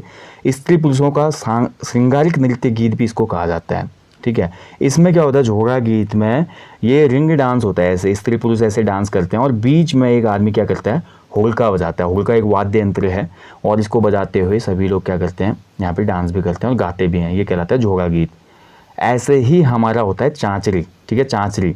तो कुमाऊं क्षेत्र का ही ये भी एक अनुभूति प्रधान गीत है। इसमें प्रेम की प्रधानता रहती है। ये गीत स्त्री के मन की कल्पना करते हुए उसके मधुर एहसास में प्रेमी द्वारा मेलों में होलके और नगाड़े की धुन पर नृत्य के साथ गाया जाता है। तो जहाँ ज़्यादातर मैंने कुमाऊं के जो मेले हैं वहाँ पे ये चांचरी देखा हुआ है। और कुमाऊं के कुछ ट्रेडिशनल हमारे प्लेसेस हैं जहाँ पे हमको ये चांचरी गीत देखने को मिलता है, ठीक है। जैसे कि हमारी जोहार घाटी है मुंशियारी क्षेत्र, वहाँ पे चांचरी आपको देखने को मिलता है। वैसे ही बागेश्वर का ऊपरी क्षेत्र जो कि दांदपुर पट्टी कहलाता है, वहाँ पे हमको चांचरी देखने को मिलती है। नेक्स्ट है देखिए न्योली गीत। तो न्योली तो बहुत ही ज़्यादा इंपॉर्टेंट है। तो न्योली हमारी भगनौल गीत की तरह ही होती है और अनुभूति प्रधान गीत होती है। और न्योली में जो लय और जिस प्रकार से ये गाई जाती है, कभी कभी काफ़ी इमोशनल टच ही आपको दे जाता है। यानी कि न्योली गीत अगर आप सुन रहे हैं और आप एक सॉफ्ट हार्ट पर्सन हैं तो आपके आंसू आ सकते हैं। अगला है देखिए पवाड़ा या भड़ो गीत। जैसे कि ऊपर ही हम पढ़ चुके हैं, वीरों के जीवन से संबंधित जो गीत होते हैं उनको गढ़वाल में पवाड़ा तथा कुमाऊं में भड़ो कहा जाता है, ठीक है। भड़ो बहुत ही महत्वपूर्ण है। माधो सिंह भंडारी, त्रिमल चंद, जीतू बगड़वाल, ये सभी हमारे क्या हैं, पवाड़ा या भड़ो गीत हैं, ठीक है। वेरी इंपॉर्टेंट है, अच्छे से आपको याद रखना है। चलिए अगला इसमें एक यहाँ पे भगनौल की बात आई थी, भगनौल गीत रह गया इसमें आई थिंक, ठीक है। भगनौल गीत ये नीचे है, एक बार देख लेते हैं, नहीं है इसमें, रह गया है शायद आई थिंक, ठीक है। भगनौल गीत आप देख लेंगे एक बार, क्योंकि हमने देखा अभी न्योली गीत। तो न्योली भगनौल की तरह ये गीत होता है, लेकिन भगनौल क्या है, भगनौल तो हमने डिस्कस किया ही नहीं, ठीक है। तो भगनौल जो गीत होता है ये कुमाऊं क्षेत्र का एक अनुभूति प्रधान गीत होता है। इसमें भी प्रेम की प्रधानता रहती है, ठीक है। सेम लाइक होता है ये गीत जो होता है स्त्री के मन में कल्पना करते हुए वही हमारा पुरुष के साथ जो है नृत्य वगैरह करने की आस में एक हिसाब से गाया जाता है। तो ये कहलाता है भगनौल गीत, ठीक है। और एक हाँ इंपॉर्टेंट पॉइंट है, उत्तराखंड राज्य के बोल सकते हैं कुमाऊं क्षेत्र के किस मेले में चांचरी गीत बहुत ज़्यादा फेमस है, कभी पॉइंट बन गया। तो ये जो हमारा उत्तरायणी मेला होता है बागेश्वर का, उत्तरायणी, तो उत्तरायणी मेले में चांचरी जो लोक गीत है ये बहुत ज़्यादा फेमस है, ठीक है, ध्यान रखेंगे। चलिए अगले गीत की तरफ बढ़ते हैं। अगला गीत है हमारा थड़िया गीत। थड़िया गीत भी आई थिंक क्वेश्चन बना था। तो सामूहिक रूप से स्त्रियों द्वारा एक दूसरे पर हाथ रखकर लोक नायकों की जो गाथाएं होती हैं वो गीत के रूप में गाई जाती हैं, यानी कि हाथ से हाथ पकड़ के, और जो हमारे लोक नायक रहे उनकी वीर गाथाओं को गाया जाता है थड़िया गीत में, ठीक है, बहुत ही इंपॉर्टेंट है। और थड़िया गीत का भी जो गायन होता है बसंत पंचमी से विषुवत संक्रांति तक होता है। अगला गीत है देखिए ठुलखेल गीत। ये क्वेश्चन भी बना था, ठुलखेल। ठुलखेल को देखिए जो रामायण का संवाद होता है ना हमारा, ठीक है, ये भी वेरी इंपॉर्टेंट है। राम कृष्ण संबंधी प्रसंग इसमें गाया जाता है। तो यानी कि रामायण और कृष्ण का कभी भी क्वेश्चन बनेगा, रामायण के संवाद या हमारे कृष्ण लीला के संवाद निम्न में से किस गीत में देखने को मिलते हैं, तो हमारे ठुलखेल में देखने को मिलते हैं, ठीक है। कुमाऊनी रामलीला, कुमाऊनी या हम बोल सकते हैं पहाड़ी रामलीला भी इसको बोल सकते हैं। पहाड़ी रामायण या पहाड़ी रामायण रामलीला ठुलखेल से ही रिलेट करती है, ठीक है, वेरी इंपॉर्टेंट है, तो इसका ध्यान रखेंगे आप। चलिए बढ़ते हैं अगले क्वेश्चन की तरफ, माफ़ कीजिएगा अगले गीत की तरफ। अगला गीत है देखिए बैर गीत। तो बैल गीत से भी क्वेश्चन बना था। देखिए बैल गीत जो होता है तर्क प्रधान गीत होता है, वेरी इंपॉर्टेंट। इनमें से कौन सा गीत तर्क प्रधान गीत है? अब तर्क प्रधान गीत क्या होता है, ठीक है, जैसे तर्क प्रधान गीत में होगा कि हम दोनों गीत गा रहे हैं, मैं और आप, मान लो हम दोनों गीत गा रहे हैं, इसमें मैं कुछ पूछ रहा हूँ, आप उसका आंसर दे रहे हो, फिर आप क्वेश्चन करो, मैं उसका आंसर दे रहा हूँ, मतलब क्वेश्चन आंसरिंग हो रही है, वो गीत के मोड में ही हो रही है, ठीक है। जैसे आपने बॉलीवुड का सॉन्ग सुना होगा, हम आपके हैं कौन फिल्म में आपने देखा होगा ना, जूते छुपाए हैं तो पैसे दे दो, पहले पैसे दो पहले जूते दो, ऐसे गाना आता है। तो उसी प्रकार से ये गीत होता है, इसमें क्वेश्चन आंसरिंग की जाती है, और जहाँ पर जो बंदा डिफ़िकल्ट क्वेश्चन कर सकता है और दूसरा आंसर नहीं दे पा रहा है तो गीत खत्म हो जाता है और वो जीत जाता है, ठीक है। तो देखिए बैल गीत जो होता है कुमाऊं क्षेत्र का तर्क प्रधान नृत्य गीत है। प्रतियोगिता के रूप में आयोजित किए जाने वाले इस नृत्य गीत के आयोजन में दो गायक तार्किक वाद विवाद को गीतात्मक रूप में प्रस्तुत करते हैं, यानी कि डिबेट को एज अ सॉन्ग वो क्या करते हैं, प्रेजेंट करते हैं आपसी डिबेट को। और जो कुशाग्र बुद्धि वाला होगा, यानी कि जो ज़्यादा माइंडेड व्यक्ति होगा, वो अपना पक्ष मजबूत करता है और गीत के माध्यम से ही प्रतिद्वंदी पर हावी होते होते जीत जाता है, ठीक है। तो ये है बैल गीत, ये भी इम्पोर्टेंट है। अगला देखिए हुल्की बोल गीत, ये तो बोल सकते हैं कुमाऊं क्षेत्र की पहचान है हुल्की बोल गीत। देखिए कुमाऊं क्षेत्र में क्या होता है, जो खरीफ की फसल काटी जाती है, खरीफ की फसल काटने के बाद या काटने के साथ साथ दोस्तों इस गीत को गाया जाता है, ठीक है। खरीफ की जो फसल आती है, इस खरीफ की फसल के समय इस गीत को गाया जाता है। आपने देखा होगा, मैंने एक वीडियो भी डाला था बीच में, रोपाई जब लगती है धान की रोपाई, तो धान की रोपाई लगाते समय भी हमारा हुल्की बोल गीत गाया जाता है। इसमें एक व्यक्ति क्या करता है, हुल्की बोल गीत गाता है हुल्की बजाते हुए, और बाकी जो रोपाई लगाने वाले वहाँ पे महिला पुरुष जो भी होते हैं वो उसी को रिपीट करते हुए अपना काम भी करते रहते हैं। अब हुल्की बोल गीत को गाने का मेन उद्देश्य मकसद यह है काम करने के दौरान उन पर मानसिक थकान या शारीरिक थकान का असर ना हो और बिल्कुल मनोरंजन करते हुए काम भी पूरा हो जाए, ठीक है। तो यह है हुल्की बोल गीत। तो देख सकते हैं कुमाऊं क्षेत्र का यह गीत कृषि संबंधी यानी कि खरीफ के फसल के समय के गीत हैं। हुल्की बोल का अर्थ होता है हुल्के के साथ किए जाने वाला श्रम। प्रमुख गायक विशेष वेशभूषा के साथ इस वाद्य पर थाप देते हुए गीत की एक पंक्ति गाता है, जिसे खेत में काम करने वाले लोग रिपीट करते हैं, ठीक है। ये कहलाता है हुल्की बोल गीत। इसमें हमारा एक वाद्य यंत्र होना अति आवश्यक है, जिसको होल्का कहा जाता है, जो कि अभी हम देखेंगे, ठीक है। चलिए अब हम देखते हैं उत्तराखंड राज्य के जो प्रमुख नृत्य हैं। लोकगीत तो हमने डिस्कस कर लिए, अब इन्हीं लोकगीतों पर बहुत से हमारे लोक नृत्य भी बेस्ड हैं। तो इनमें कौन कौन सा पहला नृत्य आता है, देखिए हमारा थड़िया नृत्य। तो थड़िया नृत्य गढ़वाल क्षेत्र में बसंत पंचमी से बिखौत तक विवाहित लड़कियों द्वारा घर के आंगन में किया जाता है, ठीक है। और यह नृत्य प्रायः उन विवाहित लड़कियों द्वारा किया जाता है जो पहली बार मायके आते हैं। अब यहीं से क्वेश्चन उठा लेगा आयोग, गढ़वाल में विवाहित महिलाओं के पहली बार मायके आने पर कौन सा नृत्य किया जाता है, तो ये थड़िया नृत्य होता है। इसके बाद देखिए अगला जो नृत्य है ये है सरौ नृत्य। तो गढ़वाल क्षेत्र का ढोल के साथ किए जाने वाला एक युद्ध गीत नृत्य है, वेरी इंपॉर्टेंट क्वेश्चन बन सकता है कि इनमें से कौन सा युद्ध गीत नृत्य है गढ़वाल क्षेत्र का, तो यह सरौ नृत्य, ठीक है। तो इसमें क्या होता है, देखिए पहले चरण में ढोल ढोली के जोड़े में करतब दिखाया जाता है और दूसरे चरण में ढोल की ताल पर नर्तक तलवार ढाल का स्वांग करके करतब दिखाते हैं। ज़्यादातर ये जो सरौ नृत्य है ये टिहरी और उत्तरकाशी के क्षेत्रों में प्रचलित है, ओके। और ध्यान रखेंगे जो सरौ नृत्य है ना, उससे रिलेट करता है भोटिया जनजाति का ही एक पौड़ा नृत्य। पौड़ा नृत्य जो है वो भी हमारा इसी शैली का माना जाता है, सरौ नृत्य की शैली का है। अब जो पौड़ा नृत्य है वो भोटिया जनजाति के लोग विवाह अवसर पर करते हैं। जब विवाह अवसर होता है तो वहाँ पर हाथ में रुमाल लेकर नाचते हैं भोटिया लोग, इसी को कहा जाता है पौड़ा नृत्य। अगला जो नृत्य है देखिए, और कुमाऊं का छोलिया नृत्य, जो कि देखिए वेरी इंपॉर्टेंट है यहाँ पे। सरौ नृत्य में अभी हमने क्या बोला, सरौ नृत्य का जो दूसरा चरण होता है इसमें ढोल की ताल पर जो नर्तक होता है ना, वो तलवार और ढाल के साथ स्वांग करके करतब दिखाते हैं। और सेम ऐसा ही आपको कुमाऊं में देखने को मिलेगा छोलिया नृत्य में।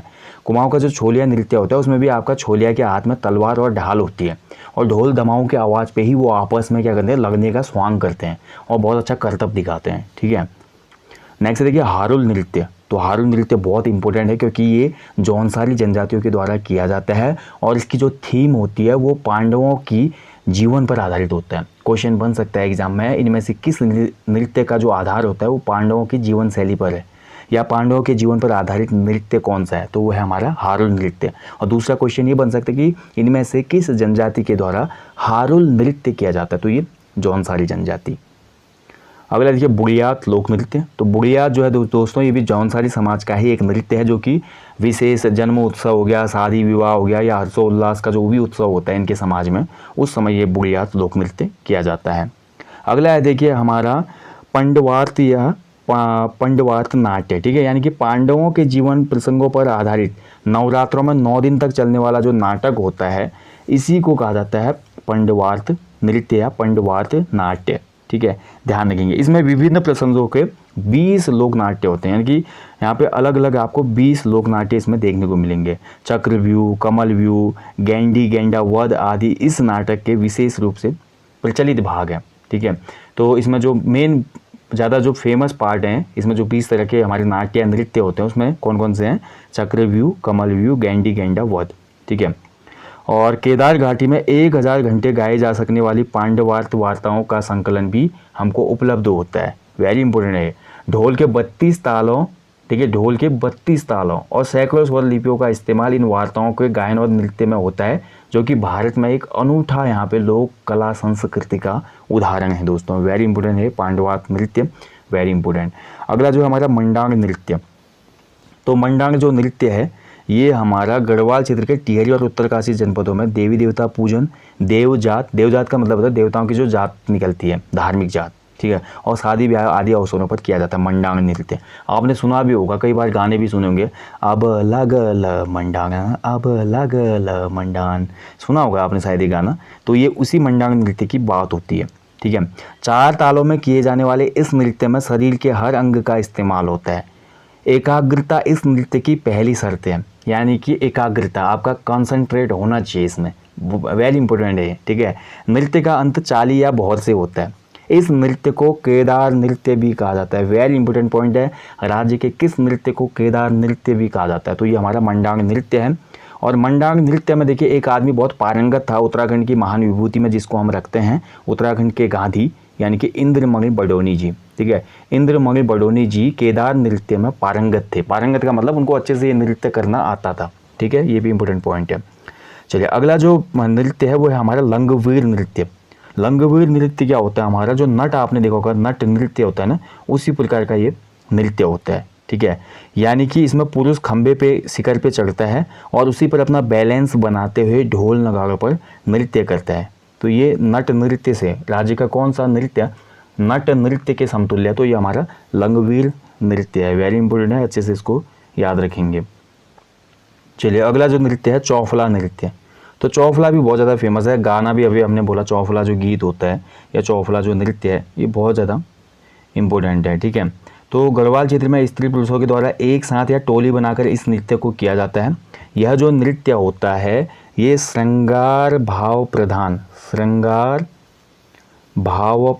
नृत्य है, ठीक है। क्वेश्चन बनेगा इनमें से कौन सा नृत्य श्रृंगार भाव प्रधान नृत्य है? तो ये हमारा हो जाता है चौफला नृत्य, ठीक है। तो इस नृत्य में दोस्तों हम देखते हैं पुरुष नर्तकों को चौफला और महिला जो नर्तक होते हैं उनको चौफलो कहा जाता है। और ध्यान रखेंगे, हाँ, वेरी इंपॉर्टेंट पॉइंट ये है चौफला नृत्य का, जो हमारा उत्तराखंड का चौफला नृत्य है इसकी तुलना आसाम के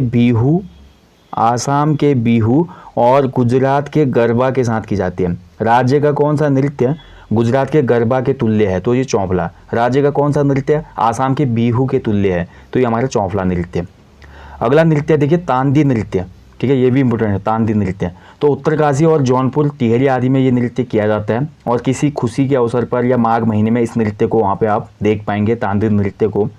ध्यान रखेंगे जो तांदी नृत्य होता है ना, यह गीत या नृत्य जो हम बोलते हैं ये तात्कालिक घटनाओं पर या प्रसिद्ध व्यक्तियों के कार्यों पर आधारित होता है, वेरी इंपॉर्टेंट है ये भी, ठीक है। तात्कालिक कोई घटना हुई होगी एरिया में उस पर आधारित होगा ये गीत या नृत्य।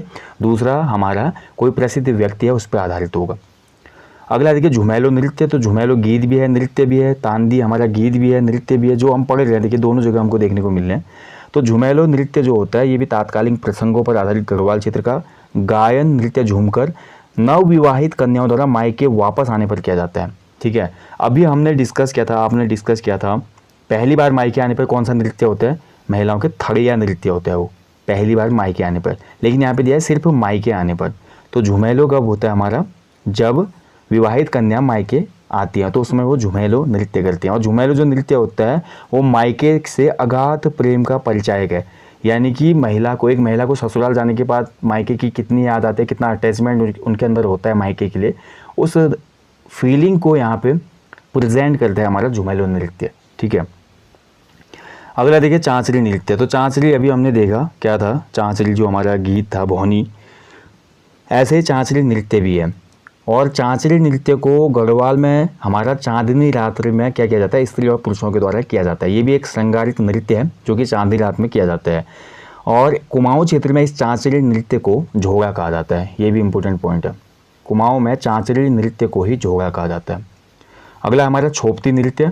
तो गढ़वाल क्षेत्र का यह नृत्य प्रेम और रूप की भावना से युक्त स्त्री पुरुष का एक संयुक्त नृत्य है। यह नृत्य संवाद प्रधान होता है। संवाद का मतलब होता है बोलूँगा मैं भी और स्त्री भी बोलेगी, दोनों बोलेंगे और नृत्य भी करेंगे। अगला देखिए घुघुती नृत्य। गढ़वाल क्षेत्र में यह नृत्य छोटे छोटे बालक बालिकाओं के द्वारा मनोरंजन के उद्देश्य के लिए किया जाता है, ये कहलाता है घुघुती नृत्य। अगला देखिए भैला भैला नृत्य। तो भैला भैला, भैलो जी भैलो बोलते हैं ना दीपावली के दिन, यानी कि दीपावली के दिन हमारा जो नृत्य किया जाता है गढ़वाल क्षेत्र में उसको कहा जाता है भैला भैला नृत्य। इसके बाद हमारा आता है सिपैया नृत्य, जैसे कि नाम से ही पता चल रहा है सिपैया, सिपैया मतलब सिपाही। तो गढ़वाल क्षेत्र में बहुत ज़्यादा फेमस है सिपैया नृत्य। गढ़वाल से कुमाऊं से आपने देखा होगा भारतीय सेना हो, पैरामिलिट्री हो, कहीं पे भी देखिए कितना ज़्यादा यहाँ के लोगों का योगदान रहा हो, कितने ज़्यादा यहाँ के लोग लालायित रहते हैं सेना में जाने के लिए। तो नेक्स्ट जनरेशन को सेना में जाने के लिए यहाँ पे मोटिवेट करने के लिए गढ़वाल क्षेत्र में सिपैया नृत्य किया जाता है, जो कि आगामी युवकों को क्या करती है, सेना में जाने का हौसला प्रदान करता है। अगला देखिए रंगभूत नृत्य, ये भी बहुत इंपॉर्टेंट नृत्य है रंगभूत, जैसे कि नाम से पता चल रहा है। गढ़वाल क्षेत्र में हमारे जो भी वीर योद्धा हुए, जब उन्होंने युद्ध क्षेत्र में वीर गति प्राप्त की तो उनकी याद में उनको सम्मान देने के लिए, श्रद्धांजलि देने के लिए रंगभूत नृत्य को किया जाता है। यानी कि गढ़वाल क्षेत्र में जो भी वीर गति प्राप्त हमारे सेना नायक होते हैं उनको देवता के समान यहाँ पे समतुल्य रखा जाता है, देवता के समान उनका आदर किया जाता है। ठीक है, या उनकी आत्माओं की शांति के लिए भी बोल सकते हैं कि रंगभूत नृत्य किया जाता है। और इस नृत्य को देवता घिराना भी कहा जाता है, इस नृत्य को देवता घिराना। ठीक है, वेरी इंपॉर्टेंट है। अब ये रणभूत नृत्य में जो हमारे मेन जिनको डेडिकेट है ये नृत्य, उनमें पहला नाम है कफू चौहान। देखिए यहाँ पे आ गया कफू चौहान। मैंने क्या बताया था आपको, गढ़वाल में 52 गढ़ थे, इन 52 गढ़ों का एकीकरण किसने किया था, अजय पाल ने। ठीक है, किसने किया, अजय पाल ने। देखिए 51 गढ़ तो आसानी से जीत ले, कुछ डर के छोड़ दिया, किसी को हरा के छोड़ा, लेकिन एक गढ़ था उप्पूगढ़ जो कि इसके कब्जे में नहीं आया। ठीक है, अजय पाल के। तो उप्पूगढ़ की जो कहानी बहुत लंबी है, अभी मैं उसको डिस्कस नहीं करूँगा, हमने पढ़ा है उत्तराखंड हिस्ट्री कोर्स में। तो वहाँ पर उप्पूगढ़ का जो हमारा बोल सकते हैं राजकुमार था हमारा कफू चौहान, उसने घुटने नहीं टेके और बहुत मुश्किल से, बहुत ही ज़्यादा अथक प्रयास करके अजय पाल ने कफू चौहान को हराया था, और फिर भी उसको सेटिस्फिकेशन नहीं मिला। और उसी दिन अजय पाल ने ये कसम खाई थी उप्पूगढ़ युद्ध के बाद कि मैं ज़िंदगी में कभी भी युद्ध नहीं करूँगा। इसीलिए अजय पाल को गढ़वाल का अशोक भी कहा जाता है। उत्तराखंड का अशोक या गढ़वाल का अशोक किसे कहा जाता है, कभी क्वेश्चन बनेगा, यह अजय पाल को कहा जाता है, क्योंकि इसने फिर बोला नहीं मैं अब युद्ध नहीं करूंगा। जैसे अशोक ने कलिंग युद्ध के बाद बोला भीषण रक्तपात देखकर कि मैं अब युद्ध नहीं करूंगा, वैसा ही यहाँ पे अजय पाल ने भी बोला था। इसलिए इसको आदिनाथ, गढ़वाल का अशोक, गढ़वाल का बिस्मार्क, बहुत से नाम इसके दिए जाते हैं। तो ऐसे ही जैसे हमने बात की यहाँ पे कफू चौहान, वैसे ही भगत भंडारी माधो सिंह, और इसके अलावा हमारा जो अगला नाम है कैतुरा, राणा तौत, भानु पोपोला या पोपोला, कालू भंडारी। तो इनके जो गीत हैं, तीलू रौतेली मैं बोलूँ, जिया रानी वगैरह हो गया, ये सभी हमारे किस में आ जाते हैं, रणभूत नृत्य में इनको गाया जाता है। ठीक है, और नृत्य भी किया जाता है। अगला देखिए पवाड़ा या भगव नृत्य, सेम चीज़ है लगभग रणभूत नृत्य और पवाड़ा या भगव नृत्य हम इसको एक साथ रख सकते हैं। तो गढ़वाल कुमाऊं में जो ऐतिहासिक और अनैतिहासिक काल की जो वीरों की गाथाएँ हैं, उनको नृत्य के माध्यम से प्रेजेंट किया जाता है। और ऐसी मान्यता कि वीरों के वंशजों में वीरों की आत्मा प्रवेश करती है, और ऐसे व्यक्ति में वह आत्मा प्रवेश करती है जिस व्यक्ति को क्या कहा जाता है, पशुआ। ठीक है, ऐसे व्यक्ति को, यानी कि जो वंशज होगा उसका, जिसके हमारी वीर गाथाएं गाई जा रही होंगी या जिसके लिए हमारा पौंगा या भगव नृत्य किया जा रहा हो, उसी के वंशज में आत्मा आएगी, ऐसा बोला जाता है। देवता अवतरित होगा और उस व्यक्ति को पसवा कहा जाता है। और यही पसवा क्या करता है, विभिन्न अस्त्रों से कलाबाजियाँ करते हुए पौंगा नृत्य करते हैं, जिसमें हमारा देवता अवतरित होगा या वो जो सुपर नेचुरल बोल सकते हैं पावर है वो अवतरित होगी, तो उसी को हम क्या बोलते हैं, पसवा। और वही हमारा क्या करते हैं, पौंगा या भगव नृत्य करता है। ठीक है, अगला देखिए जागर नृत्य। तो जागर गाते गाते अभी हमने बात किया ना, जिस पे देवता अवतरित होता है उसको बोलते हैं डंगरिया। जिस पे देवता अवतरित होता है उसको डंगरिया कहा जाता है, और जो जागर गाता है उसको जगरिया कहा जाता है, औजी भी कहते हैं बहुत जगह पे। तो यही डंगरिया करता है जागर नृत्य। तो इसमें बहुत सी चीज़ें हैं, अभी हमने पढ़ लिया ऊपर कि कौन कौन सी देवी देवताओं को ये जागर समर्पित होते हैं, पौराणिक लोक गाथाएं या पवाड़े होते हैं भी। ठीक है, अगला है लोटा नृत्य। तो लोटा नृत्य में नाम से पता चला, लोटा जो होता है हमारा बर्तन होता है, घरों में अमूमन हम यूज करते हैं, इस लोटों को सिर में रखा जाता है और उसमें आग जलाकर नृत्य किया जाता है, इसी को कहा जाता है लोटा नृत्य। अगला नृत्य हमारा देखिए झोगा नृत्य। झोगा नृत्य देखिए हमारे कुमाऊं क्षेत्र में यह नृत्य बसंत ऋतु के आगमन अर्थात होली के बाद किया जाता है, और यह स्त्री पुरुषों के द्वारा किए जाने वाला एक श्रृंगारिक नृत्य है। श्रृंगारिक नृत्य का मतलब हो गया आपका श्रृंगार रस प्रधान नृत्य या गीत। ठीक है, श्रृंगार रस, जिसमें हमारा क्या देखने को मिलेगा, बीच में प्रणय देखने को मिलेगा, यानी कि प्रेम से ही रिलेट करेगा ये गीत या नृत्य। मुख्य गायक वृत्त के बीच में हुड़की बजाते हुए नृत्य करता है। तो इसमें जो मुख्य गायक होता है वो गाते रहता है और लोग इसमें डांस करते हैं, स्त्री पुरुष। ठीक है, यानी कि रिंग डांस टाइप का ये है। बैल गीत और बैल नृत्य अभी हमने देखा, तो वही बैल गीत की तरह इसमें तर्क प्रधान जो गीत था हमारा बैल गीत था वो, और ऐसे ही इसमें कभी कभी डांस भी कर लिया जाता है, इसको हमारा बैल नृत्य या बैल गीत नृत्य भी कहा जाता है। अगला देखिए भगनौल नृत्य। तो कुमाऊनी क्षेत्रों में नृत्य आयोजित होता है भगनौल नृत्य, और इसमें हुड़का और नगाड़ा वगैरह बजाया जाता है। ठीक है, और अंतिम है छोलिया नृत्य। तो कुमाऊं क्षेत्र का यह एक प्रसिद्ध युद्ध नृत्य है।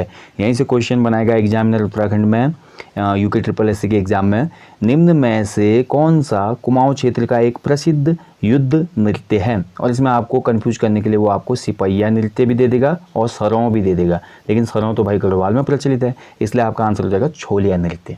तो इस प्रकार से क्वेश्चन बनते हैं यहाँ से। ठीक है, आपको अच्छे से याद आना चाहिए। छोलिया नृत्य कुमाऊं क्षेत्र का एक प्रसिद्ध युद्ध नृत्य है, जिसे शादी या धार्मिक आयोजन या किसी उत्सव वगैरह में प्रेजेंट किया जाता है। और यह छोलिया नृत्य जो होता है, छोलिया इसमें उन व्यक्तियों को कहा जाता है जो विशेष प्रकार की इसमें ड्रेस भी पहने रहते हैं और जिनके हाथ में तलवार और ढाल होता है। तो यहाँ पर ढोल नगाड़े जैसे ही बजते हैं और गाना वगैरह जो चलता है उसी पर क्या किया जाता है, वैसे गाने नहीं होते हैं इसमें, ढोल नगाड़े पे ही ये छोलिया नृत्य किया जाता है। ठीक है, और ये गढ़वाल क्षेत्र के सरौं और पोंगा नृत्य की तरह ही है। भोटिया का जो पोंगा नृत्य था और गढ़वाल का जो सरौं नृत्य था। ठीक है, यह नागार्जा, नरसिया और पांडव लीलाओं पर आधारित नृत्य होते हैं। ठीक है, और यह नृत्य वीर रस प्रधान नृत्य है। कभी क्वेश्चन बनेगा, वीर रस प्रधान नृत्य है। और गढ़वाल का जो हमारा सरौं नृत्य है वो भी हमारा वीर रस प्रधान नृत्य है। ठीक है, तो ये हो गए दोस्तों हमारे उत्तराखंड के जो प्रमुख लोक नृत्य हैं और लोक गीत हैं, हमने यहाँ पे कंप्लीट कर लिए। अब हम देखेंगे उत्तराखंड राज्य के जो प्रमुख वाद्य यंत्र हैं, ये भी वेरी इंपॉर्टेंट है। तो उत्तराखंड में बहुत से वाद्य यंत्र आपको देखने को मिलेंगे। देखिए आर्ट एंड कल्चर की दृष्टि से मैं अगर बोलूँ ना, उत्तराखंड राज्य बहुत ज़्यादा धनी है, लेकिन अब क्या हो रहा है, जैसे जैसे माइग्रेशन हो रहा है गाँव से, और जो नई जनरेशन है उनका जो है सोचने का नज़रिया और उनकी जो हमारी बोल सकते हैं जो टेक्नोलॉजी का इन्वॉल्वमेंट हुआ है, उस वजह से हमारी लोक परंपराएं छूटती जा रही हैं और बहुत सी चीज़ें विलुप्त भी हो गई हैं। ठीक है, हम लोगों को इसके संदर्भ में भी प्रयास उठाना चाहिए। आप लोग भी अपने आसपास जो आपके ऐसी चीज़ें प्रचलित हैं उनको प्रोत्साहित करो, सोशल मीडिया से उनको फैलाओ, ताकि उन लोगों को एक अच्छा स्टेज मिल सके, जीवन यापन के लिए उनको कुछ चीज़ें मिल सकें और हमारी जो ये लोक परंपरा है ये विलुप्त होने से बच पाए। जैसे मैं हमेशा आपको बोलता हूँ पेड़ लगाओ, वैसे ही आप लोग इन चीज़ों को भी प्रमोट करो। ठीक है, अपनी लोक भाषा, अपनी लोक संस्कृति, लोक परंपरा, ये हमारा गर्व है। ओके, चलिए अब हम देखेंगे उत्तराखंड राज्य के प्रमुख जो संगीत वाद्य यंत्र होते हैं, यानी कि जो इंस्ट्रूमेंट होते हैं उत्तराखंड के, कौन कौन से हैं। तो इनको भी हम दोस्तों 5 भागों में विभाजित करते हैं। सबसे पहले आते हैं धातु या घन वाद्य, ऐसे वाद्य यंत्र जो धातु से निर्मित हैं। इसमें हमारे घंटी हो गई, वीणाई हो गई, थाली जो कि कांसे की होती है, मंजीरा हो गया, घुंघरू हो गया, झांझ हो गया, करताल हो गया, चिमटा, खजड़ी, थाली, ये सभी हमारे धातु या घन वाद्य यंत्र के कैटेगरी में आते हैं। ठीक है, अगला जो वाद्य यंत्र है हमारा वो है चर्म वाद्य। चर्म वाद्य जैसे कि नाम से पता चला, चमड़े से बने हुए, जिनमें चमड़े का प्रयोग किया जाएगा, चमड़ा जिसमें प्रयोग होगा, ऐसे वाद्य यंत्र को चर्म वाद्य कहा जाता है। जैसे ढोल, ढोल आपने देखा होगा, ढोल का जो बेस होता है ऐसा होता है ना, ढोल ढोल का जो बेस होता है ये तो हमारा किसका होता है, लकड़ी का या धातु का बना होता है, लेकिन ढोल का जो मेन पार्ट होता है जिसमें डंडों से पीटा जाता है और आवाज़ निकलती है, ये वाला पार्ट हमारे चमड़े का होता है, ठीक है, ऊपर वाला भाग। तो ये कहलाता है चर्मवाद्य। तो ढोल, नगाड़ा, तबला, डफली, हुड़की, हुड़का, साइया, डोर, दमामा, दमाऊ, ये सभी हमारे चर्मवाद्य यंत्र में आते हैं। ओके, इसके बाद हमारा आता है तीसरा प्रकार तार या तांत वाद्य। तार या तांत वाद्य ऐसे वाद्य यंत्र जिनमें तार का प्रयोग किया जाता है, वायर का। तो ये होते हैं सारंगी, एक तारा, दो तारा, वीणा आदि। ये सभी हमारे, गिटार को भी हम इसी में रख सकते हैं एक हिसाब से, ठीक है, उसमें भी तार होते हैं, तांत वाद्य में ही आएगा वो, वैसे तो अन्य वाद्य में भी दिया हुआ है यहाँ पे, ठीक है। काफ़ी कम है प्रचलन गिटार का, गिटार क्योंकि हमारा देखा जाए तो एक हिसाब से वेस्टर्न इंस्ट्रूमेंट में रखा जाता है, तो इसलिए हमारे यहाँ पे कम प्रचलित है। चौथा वाला वेरी इंपॉर्टेंट है, सुशील या फूंक वाद्य। सुशील का मतलब होता है हमारा ऐसा वाद्य यंत्र जिसको मुंह से हवा देकर बजाया जाता है। ऐसा वाद्य यंत्र जिसको मुंह से फूंक कर या हवा देकर बजाया जाता है वो कहलाता है सुशील या फूंक वाद्य। जैसे कि तुरही, रंगसिंहा, ठीक है, अंकोरा भी कहा जाता है इसको, नागफनी, शंख, मोछंग। देखिए लास्ट एग्जाम में क्वेश्चन बना था, इनमें से मोछंग किस से बजाया जाता है, मुंह से, हाथ से, ऐसे क्वेश्चन बना था, नाक से, ठीक है। तो मोछंग बजाया जाता है मुंह से, क्योंकि फूंक वाद्य यंत्र है, सुशील वाद्य यंत्र है, ठीक है। और अलगोजा, अलगोजा को जौ या मुरली भी कहा जाता है, अलगोजा भी एक महत्वपूर्ण वाद्य यंत्र है, ध्यान रखेंगे। मसक बीन और उर्दूमुखी, ये सभी के हमारे सुशील वाद्य यंत्र हैं। देखिए क्वेश्चन यहीं से बनते हैं, सीधे वो दे देगा इनमें से कौन सा घन वाद्य नहीं है। तो घन वाद्य नहीं है मैं आपको यहाँ से दे देगा 3 ऑप्शन, और 3 ऑप्शन यहाँ से दे देगा, और चौथा ऑप्शन यहाँ से उठा लेगा वो, ठीक है। तो आपको ये घन वाद्य और सुशील वाद्य यंत्र तो अच्छे से याद होने चाहिए, बाकी तो याद आ ही जाते हैं, बाकी उतने डिफिकल्ट नहीं है, लेकिन बहुत से लोग कन्फ्यूज होते हैं घन वाद्य और सुशील वाद्य में। सुशील में आपको सिंपली याद रखना है कि फूंक के जो बजाए जाते हैं वो सुशील में आते हैं, जैसे कि हमारी बांसुरी जो है वो भी हमारे सुशील वाद्य यंत्र में आती है। अन्य वाद्य यंत्रों की बात करते हैं तो उत्तराखंड में अन्य वाद्य यंत्र भी प्रचलित है, जैसे कि हारमोनियम, गिटार और आर्गन आदि। आर्गन मतलब माउथ ऑर्गन जो होता है ना, शोले फिल्म में अमिताभ बच्चन बजाता है, जिसको आप याद करिए, उसको कहते हैं ऑर्गन। हो गए, चलिए ये तो हो गए, लेकिन ये कम प्रचलित है, और ये हमारे क्या हैं, हारमोनियम, गिटार, ऑर्गन हमारे स्थानीय वाद्य यंत्र नहीं है। बाकी हम जैसे बात करें घंटा, वीणाएं, जितने भी हमने देखे ये, इनमें भी जैसे सारंगी, एकतारा, ये भी हमारे स्थानीय वाद्य यंत्र नहीं है। हालांकि भारत देश में इनका डेवलपमेंट हुआ है तो हमने इसको अडॉप्ट किया है, लेकिन हमारे जो मूल वाद्य यंत्र हैं उत्तराखंड राज्य के, उनको हम डिस्कस करने वाले नीचे। तो सबसे पहले इसमें नाम आता है बीणाई का, ठीक है। तो बीणाई लोहे का बना एक छोटा सा धातु वाद्य यंत्र होता है, ठीक है, यानी कि ये धातु या घन वाद्य है। इसके दोनों सिरों को दांतों के बीच में दबाकर बजाया जाता है। यह वाद्य यंत्र अब विलुप्त होने की कगार पे, देखिए विलुप्त होने के कगार पे ही है, क्योंकि हम लोग ही एफर्ट नहीं लगा रहे तो फिर बाकी क्या करेंगे। पढ़े लिखे लोग ही अगर समाज में परिवर्तन का हिस्सा नहीं बनेंगे तो फिर क्या अनपढ़ या जाहिल लोग समाज का हिस्सा बनेंगे? खुद आप सोचिए ना इस चीज़ को। तो तभी मैं बोल रहा हूँ प्लीज़ आप लोग प्रमोट कीजिएगा। ढोल, तो अगला जो हमारा वाद्य यंत्र है, देखिए राजकीय वाद्य यंत्र भी है ढोल। हमारा उत्तराखंड राज्य का राजकीय वाद्य यंत्र है ढोल, वेरी इंपॉर्टेंट। तो तांबे और साल की लकड़ी से बना ढोल राज्य में प्रमुख वाद्य यंत्र है। इसकी बाईं पूरी पर बकरी और दाईं पूरी पर भैंस या बारहसिंगा की खाल चढ़ी होती है, ठीक है। तो ढोल हमारे राज्य का, उत्तराखंड राज्य का राजकीय वाद्य यंत्र भी है। उत्तराखंड में जो ढोल संस्थान है कहाँ पे स्थित है, कभी क्वेश्चन बन सकता है। तो ढोल प्रशिक्षण संस्थान उत्तराखंड में है, गैरसैंण चमोली में। उत्तराखंड राज्य में ढोल बजाने का जो प्रशिक्षण संस्थान है वो कहाँ पे है, गैरसैंण चमोली में। अगला देखिए हुल्क या हुल्की। तो हुल्क या हुल्की, देखिए कितने डांस और नृत्य हमने देखे, अभी कितने नृत्य और गीत हमने देखे जो कि हुल्के पर आधारित थे। तो हुल्का इसलिए हमारे राज्य का एक महत्वपूर्ण वाद्य यंत्र है, ठीक है। और हुल्का जो होता है एक हिसाब से आप बोल सकते हैं हमारा डमरू, देखा आपने डमरू, डमरू इस प्रकार का डमरू जैसा होता है ना, वैसा ही होता है हुल्का भी लगभग ये, ठीक है। ये यहाँ पे खाल होती है चमड़े की, और ये लकड़ी का बना होता है याले, इससे ये चमड़े की दोनों तरफ खाल होती है। तो दोनों साइड से बजाता है जो हुल्का बजाने वाला होता है, ठीक है। हुल्की बोल जो गीत गाया जाता है वो वगैरह सभी इसी को बजाते हुए किए जाते हैं। तो हुल्का भी हमारे राज्य का एक प्रमुख वाद्य यंत्र होता है। देखिए यहाँ पे वेरी इंपॉर्टेंट पॉइंट है कि हुल्का का जो बड़ा प्रकार होता है उसको हुडुक कहा जाता है, और हुल्के का जो छोटा प्रकार होता है उसको साहित्य कहा जाता है। वेरी इंपॉर्टेंट है, ठीक है, साहित्य। अगला देखिए दमाऊ या दमामा, ठीक है। तो दमाऊ या दमामा जो होता है ढोल का थोड़ा छोटा रूप होता है। जैसे देखिए ढोल बहुत बड़ा होगा, ये मेरा हो गया ढोल, ठीक है, ढोल बहुत बड़ा। दमाऊ जो होता है इसी का छोटा रूप होता है, सेम चीज, सेम इसका पैटर्न होता है बनाने का, लेकिन छोटा होता है, ठीक है। दमाव ढोल से जो होता है भम ढम ढम मोटी आवाज़ आती है, दमाव से टंग टंग टंग पतली आवाज़ आती है, ये अंतर होता है। ठीक है।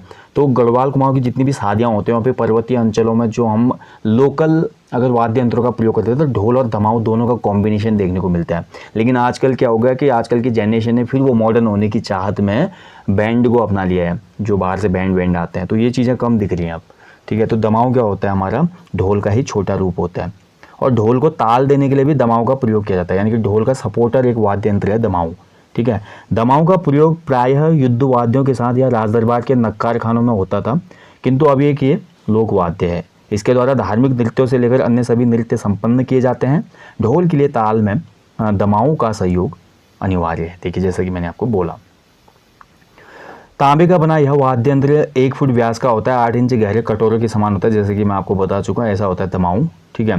यहीं पे हमारे जो होता है चमड़े की पूड़ी होती है ऊपर टॉप में, और दमाऊ की पूड़ी को खींचने के लिए जो ऐसे होते हैं ना, ये हमारे 32 सरों को हमारे चमड़े की तांती से जाली बुनी जाती है खींचने के लिए, ताकि ये पूड़ी अच्छे से इस नीचे वाले बेस में फिट हो जाए। ठीक है। जैसे ढोलक में देखा होगा आपने। अगला देखिए डोंर थाली। तो डोंर थाली, डोंर या डमरू यहाँ का प्रमुख वाद्य यंत्र है उत्तराखंड राज्य का। ठीक है। डोंर थाली की हम बात करते हैं, और डोंर जो होता है ये प्रायः सांदन की ठोस लकड़ी को खोखला करके बनाया जाता है, और दोनों तरफ इसके क्या होते हैं, बकरे के खाल चढ़े होते हैं। ठीक है। और चर्म वाद्यों में ही डोर ऐसा वाद्य यंत्र होता है जिसको कंधे में नहीं लटकाया जाता, अपितु दोनों घुटनों के बीच में रखकर बजाया जाता है। और डोंर से जो होता है प्रायः गंभीर नाद निकलता है। गंभीर नाद का मतलब होता है गंभीर आवाज़। ठीक है। और इस आवाज़ को हम कंपेयर कर सकते हैं रौद्र और लोमहर्षक टाइप से, यानी कि रौद्र टाइप की, जैसे कि जागर वगैरह है, तो जागर वगैरह में तभी डोर थाली का उपयोग किया जाता है, ताकि रौद्र आवाज़ निकले, देवता जल्दी अवतरित हो और डंगरिये जल्दी से हमारे क्या करे, जागर नृत्य को यहाँ पर संपन्न करे। ठीक है। जागर में स्पेशली इसको बजाया जाता है। देखिए नीचे बोला गया है, क्वेश्चन बन सकता है यहाँ से, इनमें से किस वाद्य यंत्र को स्पेशली जागर में या मुख्यतः जागर में बजाया जाता है, तो ये डोर थाली है। अगला देखिए मोछंग। मोछंग से क्वेश्चन बन चुका है। मोछंग लोहे की पतली सिराओं से बना हुआ छोटा सा वाद्य यंत्र होता है जिसको होंठों पर स्थिर करके एक अंगुली से बजाया जाता है। होंठों की हवा के प्रभाव और अंगुली के संचालन से इससे मधुर स्वर निकलते हैं। इस वाद्य को घने वनों में प्रायः पशुचारकों के द्वारा बजाया जाता है। Very important. देखिए जो हमारे 2 वाद्य यंत्र हैं उत्तराखंड के, एक तो हो गया हमारा मोछंग और दूसरा अभी हम पढ़ेंगे अलगोजा। ये 2 हमारे वाद्य यंत्र हैं जिसको पशुचारक बजाते हैं मुख्यतः। ठीक है। इनको आप नोट करिएगा, मोछंग और अलगोजा। तो मोछंग मुंह से बजाया जाता है। ठीक है। लास्ट टाइम क्वेश्चन बना था ना ये। अगला देखिए डफली। डफली भी जो होता है हमारे थाली के आगे का वाद्य होता है, और इस पर जो फ्रेम होता है बाहर पे, फ्रेम में घुंघरू भी लगाए जाते हैं ताकि तालों को और ज़्यादा मधुर बनाया जाए, खनक आ जाए एक। ठीक है। अगला मसकबीन। तो मसकबीन हमारा जो होता है दोस्तों, ये आपको मैंने वीडियो भी दिया था, जो हमारा छोलिया नृत्य होता है, छोलिया नृत्य के समूह में एक व्यक्ति ऐसा भी होता है जिसके द्वारा मसकबीन बजाया जाता है। कुमाऊं रेजिमेंट हो या गढ़वाल राइफल्स हो, आज भी वहाँ पे मसकबीन का प्रयोग आप देखेंगे। मसकबीन हमारा वाद्य यंत्र नहीं है। मसकबीन की खोज या बोल सकते हैं मसकबीन जो हमारा फाउंड हुआ था वो हमारा स्कॉटलैंड में हुआ था। ठीक है। कहाँ पे हुआ था? स्कॉटलैंड में। स्कॉटलैंड का ये वाद्य यंत्र है। ठीक है। अब ब्रिटिशर्स यहाँ पे आए, ब्रिटिश कुमाऊं गढ़वाल भी रहा, तो अपने साथ ये वाद्य यंत्र भी ले आए। उसके बाद इसका प्रचलन लेकिन काफ़ी हो चुका है, हमारे राज्य में देखने को मिलता है। ठीक है। कपड़े का थैली नुमा ये वाद्य यंत्र होता है जिसमें 5 बांसुरी जैसे यंत्र लगे होते हैं, और एक नली इसमें क्या होती है, हवा फूकने के लिए होती है। अगला देखिए इकतारा। तो इकतारा जो है दोस्तों ये तानपुरे के समान होता है, और इसमें केवल एक तार होता है, और एक तार से ही ध्वनि निकाली जाती है इसमें। ऐसे ही सारंगी है। तो सारंगी का प्रयोग प्रायः बद्दी, जो नाच गाकर जीवन यापन करने वाली एक जाति है, बद्दी जाति, खासकर हिमाचल में देखने को मिलती है हमको, और मिरासी जो जाति है ये इसका प्रयोग ज़्यादा करते हैं। पेशेवर जातियों का यह एक मुख्य वाद्य यंत्र होता है। इसके स्वर मीठे होते हैं और नृत्य के समय पर इसके गीत तथा राग रागनियों के स्वर फूके जाते हैं इससे। अगला देखिए आ गया अलगोजा। अलगोजा देखिए हमारा, आपने बांसुरी तो देखी होगी ना, बांसुरी ऐसी टाइप की होती है। ठीक है। और यहाँ पे छेद होते हैं बांसुरी में, ये होते हैं ना, यहाँ से फूका जाता है बांसुरी को और मधुर आवाज़ आती है। अलगोजा जो होता है ये हमारा इस टाइप का होता है, डबल साइड बांसुरी, यानी कि 2 बांसुरियों को चिपका कर अलगोजा बनाया जाता है। इसीलिए अलगोजा को जोया मुरली भी कहा जाता है। जोया मुरली। जोया का मतलब, मुरली का मतलब होता है बांसुरी। ठीक है। जोया का मतलब होता है हमारा ट्विंस। ट्विंस को उत्तराखंड की स्थानीय भाषा में जोया कहा जाता है, ट्विंस को जुड़वा। तो जुड़वा मुरली अलगोजा। ठीक है। और अलगोजा जो है ये भी पशुचारकों का एक प्रमुख वाद्य यंत्र होता है। अलगोजा बांस या मोटे रिंगाल की बनी होती है, यानी कि बांसुरी तो बनेगी, बांस या रिंगाल की ही बनेगी ना, ठीक है। और खुदेड़ और झुमेलो गीतों के साथ ये अलगोजा काफ़ी बजाया जाता है। खुदेड़ और झुमेला जो गीत है उसमें अलगोजा का प्रयोग किया जाता है। अगला जो वाद्य यंत्र है वो है हमारा तुरही या रणसिंगा, ठीक है। तो तुरही और रणसिंगा आपको पता है प्राचीन काल में जब राजाओं का या राज शासन था, राजतंत्र था, वहाँ पे राजाओं के द्वारा जब युद्ध में जाया जाता था या कुछ विशेष घोषणा करनी होती थी तो पब्लिक में एक आदमी को भेज दिया जाता था, वो तुरही बजाता था, ठीक है। इस तरफ की होती थी तुरही, देखिए होती थी ना इस तरह की, ये यहाँ से फूंक मारी जाती थी फिर इसमें और यहाँ से आवाज़ आता था तुरही की। तो तुरही को ही रणसिंगा और तुरही लगभग सेम टाइप के होते हैं। रणसिंगा को भंकोर भी कहा जाता है उत्तराखंड में, भकोर, ये बहुत इंपॉर्टेंट है। देखिए भकोरा या भकोर हमारा रणसिंगा को कहा जाता है, जबकि उत्तराखंड में खाद्यान्न का भंडारण किया जाता है भकार में, ये भी इंपॉर्टेंट है। उत्तराखंड में खाद्यान्न या अन्न जो होता है ना उसके संरक्षण के लिए भकार का प्रयोग किया जाता है, जबकि उत्तराखंड में जो भंकोरा होता है ये हमारा वाद्य यंत्र है। क्वेश्चन कंफ्यूज करने के लिए दे देगा वो एग्जाम में कभी भी। उत्तराखंड में भकोरा क्या है? एक अनाज संग्रहण बॉक्स या आपको एक वाद्य यंत्र, एक त्यौहार, एक रस्म, तो आप तो पढ़ा है भाई। भकार तो हमारा खाद्य संग्रहण बक्सा है, तो भंकोरा भकार में अंतर समझिएगा, ठीक है। भकार हो गया हमारा अन्न वगैरह रखने का लकड़ी का बक्सा, और जबकि भंकोरा हो गया हमारा रणसिंगा, ठीक है। तो ये भी हमारा मुंह से बजाया जाता है, यानी कि ये सुशील वाद्य यंत्र है, ठीक है। सुशील या फूग वाद्य यंत्र है तुरई और रणसिंगा, ध्यान रखेंगे। वर्तमान में देवी देवताओं को नृत्य करवाने के लिए ज़्यादातर हमारा रणसिंगा का प्रयोग होता है, यानी कि भंकोरा का प्रयोग होता है। भकोरा या भंकोर जो है इसका प्रयोग हमारा जो मंदिरों में पूजा वगैरह होती है ना वहाँ पे हमको देखने को मिलता है, ठीक है। तो दोस्तों आज का टॉपिक देखिए यहाँ पे आपका बड़ा अच्छा रिवीजन हो गया है। इस टॉपिक में हमने देखा उत्तराखंड के प्रमुख लोकगीत, लोक नृत्य और इसके साथ साथ हमारे लोक वाद्य, ठीक है। ये चैप्टर बहुत लंबा है, अभी हमारे इसके बाद लोक नाट्य कला, लोक उत्सव, लोक त्यौहार, लोक परिधान, बहुत से टॉपिक अभी हैं जिनको हम अगले पार्ट में कंप्लीट करेंगे, ठीक है। आज का सेशन यहीं पे समाप्त करते हैं, काफ़ी लंबा सेशन हो गया। और जाने से पहले हमेशा बोलता हूँ अपने जीवन में एक पेड़ आपने ज़रूर लगाना है और साथ ही अपने कला संस्कृति के लिए भी प्रयासरत रहें। कल के दिन आप सफल भी हो जाएंगे, नौकरी मिल जाएगी, तो केवल 10 से 5 की नौकरी पर ही यहाँ पर अपना जीवन वेस्ट ना करें, क्योंकि वो तो आपके सर्वाइव के लिए सही है, लेकिन उसके बाद का जो समय मिलता है या जो भी आपकी छुट्टियां होती हैं, कभी कभी उसका प्रयोग अपनी लोक संस्कृति को बचाने के लिए या पर्यावरण को बचाने के लिए, पेड़ लगाने के लिए उपयोग ज़रूर करें, ताकि आप अपने जीवन के अलावा भी दूसरों के जीवन के लिए कुछ अमूल्य सहयोग दे सकें। इससे बेहतर कुछ नहीं होगा, ठीक है। तो दोस्तों जल्दी मिलेंगे नेक्स्ट सेशन में। और हाँ, जिन लोगों ने अभी तक हमारे एप्लीकेशन पे जो 50 ग्रुप सी प्रैक्टिस सेट चल रहे हैं उनको ज्वाइन नहीं किया तो कर लीजिए, क्योंकि बहुत ही महत्वपूर्ण है आपके आगामी 31 अक्टूबर वाले एग्ज़ाम के लिए, वीडियो के लिए और अन्य एग्ज़ाम्स के लिए। तो एप्लीकेशन के स्टोर पे आपको मिल जाएंगे 50 ग्रुप सी प्रैक्टिस सेट, और साथ ही जो हमारे अन्य टेस्ट सीरीज चल रहे हैं उनको फॉलो कीजिए। Thank you for watching guys, अपना ध्यान रखें। जय हिंद, जय उत्तराखंड, शुभ रात्रि।